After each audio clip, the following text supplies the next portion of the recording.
ये कहानी शुरू होती है टूर्नामेंटो पार के बाद से।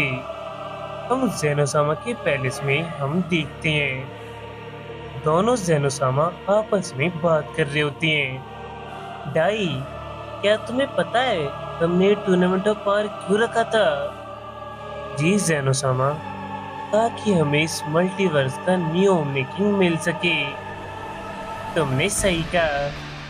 और जैसे गोकू ने अल्ट्रा इंस्टिंक्ट अचीव करके ये साबित कर दिया कि वो कोई नॉर्मल मॉडल नहीं है। जी जेनोसामा, आपने सही कहा। मैं अपनी हिस्ट्री में कभी भी किसी भी मॉडल को एंजल की टेक्निक का इस्तेमाल करते हुए नहीं देखा, और मुझे लगता है हमें वो शख्स मिल गया। जेनोसामा बोलते हैं, तो जल्दी से गोकू को मेरे पैलेस में बुलाओ। जी जेनोसामा। फिर वहां से ग्रैंड प्रिस्ट टेलीपोर्ट हो जाती है। ग्रैंड प्रिस्ट पैलेस के बाहर आ जाती हैं और वो थोड़े से गुस्से में होती हैं। मैंने इतने सालों तक ओमनी किंग की सेवा इसलिए की ताकि मैं इस मल्टीवर्स का ओमनी किंग बन सकूं, पर ऐसा लग रहा है कि ये क्रेडिट एक मामूली सा मॉडल ले गया।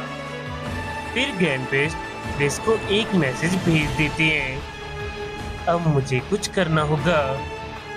दूसरी तरफ प्लैनेट अर्थ पे हम देखते हैं गोकू और वेजिटा ट्रेनिंग कर रहे होती हैं। फिर वहाँ विस आ जाता है। गोकू बोलता है, तुम यहाँ।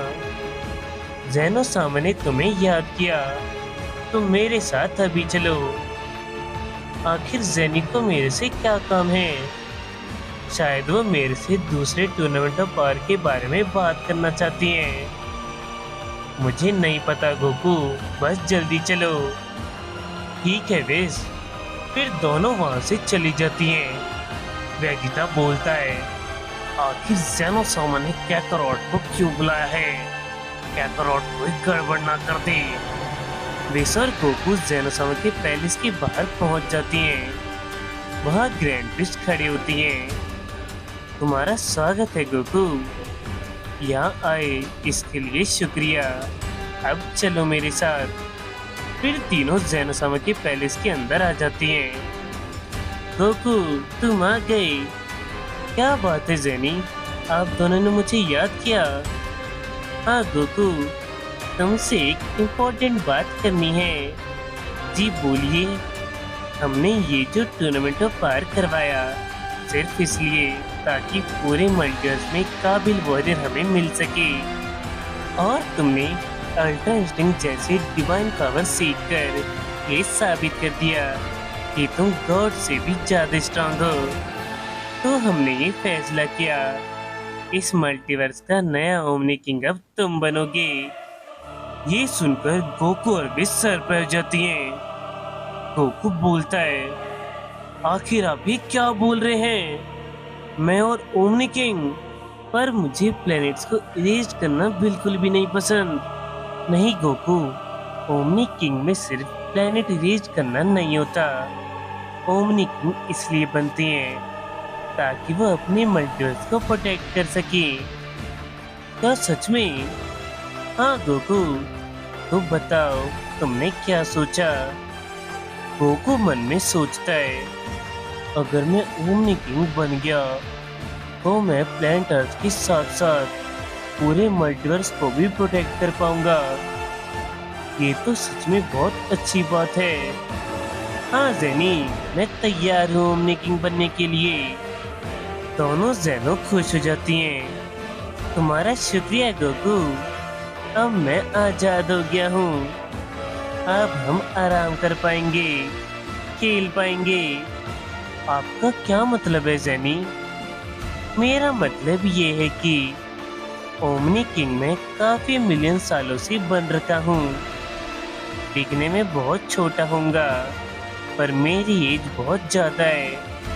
गोकू सर पर जाता है, क्या सच में?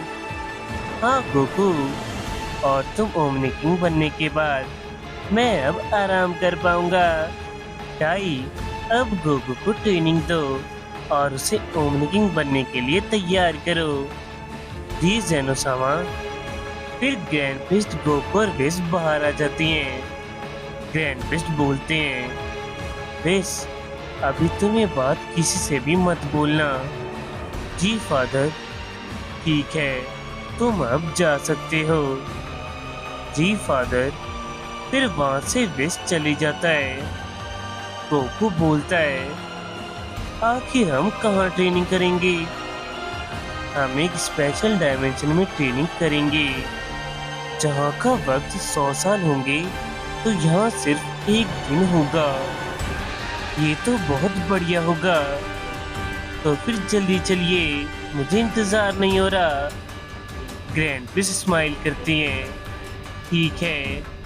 फिर ग्रैंडफिस्ट अपने पावर से वहाँ एक डायमेंशन क्रिएट करती हैं। तो चलो गोकू। फिर दोनों अंदर चले जाती हैं। विस अपने प्लेनेट आ जाता है। वीरस बोलता है, तुम अकेले? गोकू कहाँ है? वो जेनोसामा गोकू के साथ खेल रहे हैं, तो मैंने उसे वहीं छोड़ दिया। उम्मीद करो गोकू कोई गड़बड़ ना कर दे।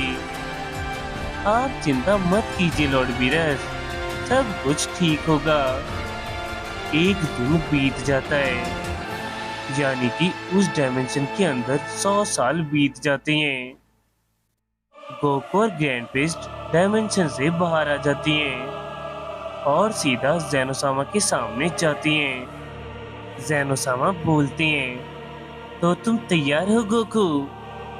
जी जेनी, मैं तैयार हूँ। फिर जेनोसामा अपनी ओमनी किंग की ताकत गोकू को देने लगती हैं। गोकू को धीरे धीरे अपने अंदर दर्द महसूस हो रहा होता है। जब जेनोसामा ओमनी किंग की पूरी एनर्जी दे देती हैं, गोकू की बॉडी में बहुत ज्यादा दर्द होता है। गोकू बहुत जोर से चिल्ला रहा होता है। जेनोसामा बोलती हैं, क्या गोकू मेरी ताकत सह पाएगा? ग्रैंडफिस्ट भी सीरियस हो जाती हैं। लगता है 100 साल कम पड़ गए। अब मुझे भी टेंशन हो रही है। गोकू अपना पावर अप करता रहता है और उसके अंदर से बहुत ज्यादा एनर्जी निकलती है और वो अपने न्यू फॉर्म में ट्रांसफॉर्म हो जाता है। अब देखते हैं गोकू के ओमनी किंग बनने के बाद क्या होगा, कौन सी मुसीबत आने वाली है। जानने के लिए नेक्स्ट पार्ट मिस मत करना।